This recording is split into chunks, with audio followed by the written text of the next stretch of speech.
Morning, sir.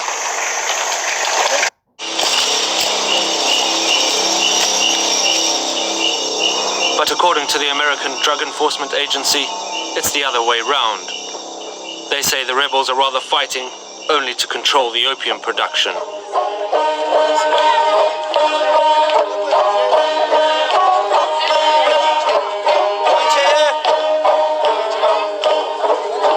Number one on the DEA's blacklist is Kun Sa.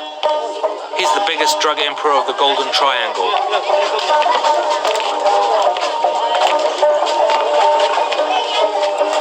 After Pablo Escobar and Noriega, Kun Sa is the new target of the DEA.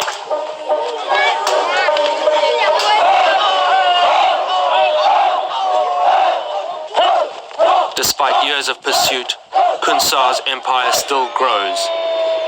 A few thousand new recruits train at his headquarters at Ho Mong.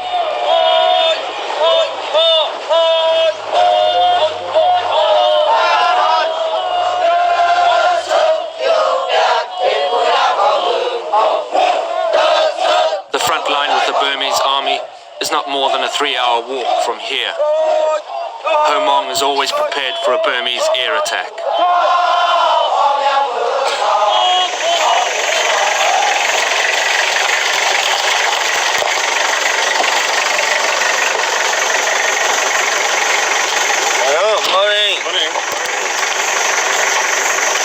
Morning, sir.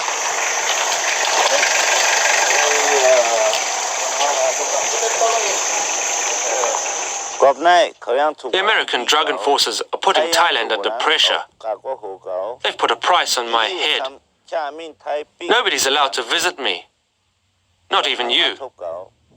If I'm really such a devil, why can't they come and verify it for themselves?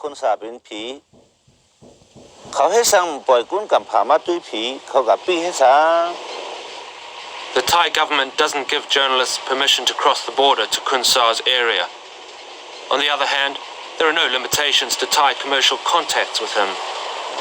There is a lot of money to be earned through opium, and Kun Sa likes to spend it.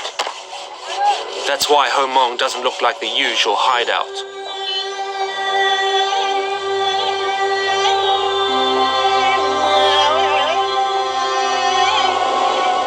From Ho Mong, Kun Sa's Mong Thai army controls the surrounding area.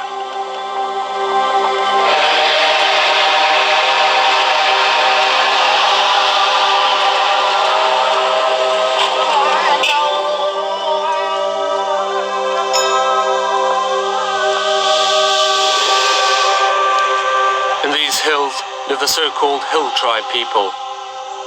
They're isolated from the rest of the world. Only connects them with the people of the lowland.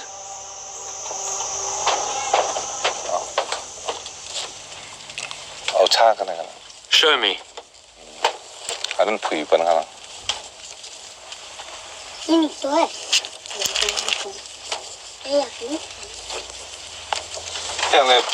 Why do you cultivate opium? If we don't cultivate opium, we'll have no money to buy rice. How do you sell it? We don't sell it, they come and get it. You know that they will come?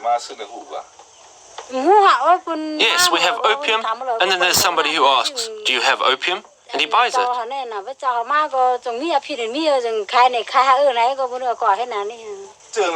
Where did you get the seeds? From my grandparents.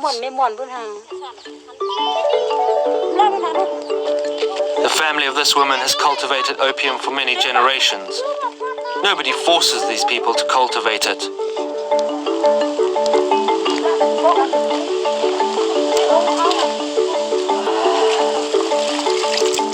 Far from the daily struggle of these simple hill tribe people, the real power struggle happens.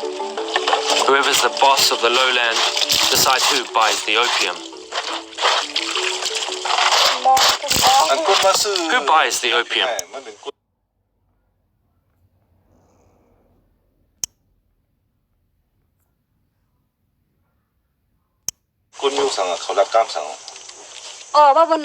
When they come, they speak Shan, but I don't know if they're Shan, Burmese, or Chinese.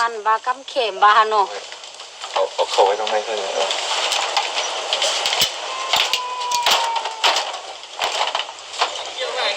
The Shan people are Kun Sa's people. In this part of Burma, they represent the majority. They live in the lowlands. Since Kun Sa came to power in Ho Mong, it's he who decides who can purchase the opium.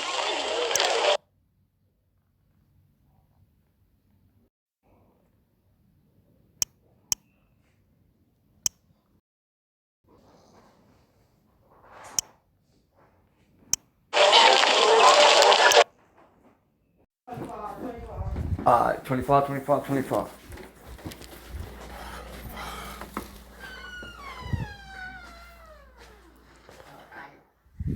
I've got a soft spot in my heart for girls who've had it tough, so I let them work here for straight tips. This way they can keep collecting benefits from the state. I mean, the whole system's rigged against them, you know, so I try to help. And sometimes it works, and sometimes it bites me in my ass, you know? We ran Ruby Garcia. She's got 2 priors. One was coke, one was selling joints to an undercover when she was 16. She spent time in juvie. What else? Okay, no biological family, given up for adoption, grew up in foster care. It looks like she had a hard life. And a short one. ME's confirmed that Ruby was stabbed with a serrated knife. We also found this on her torso. It's a brain. Looks like the letter F. Mm-hmm. I run this through the detective bureau, see if they've come across anything similar. I spoke from Ruby's GPS, mostly nondescript, normal driving around the city stuff. But there's one outlier, this neighborhood in the Wild Hundreds.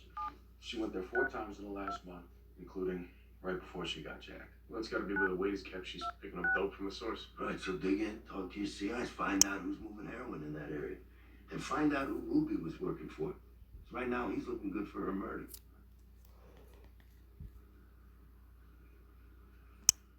Ruby's made 4 trips to the bar. It's owned by Jose Soto.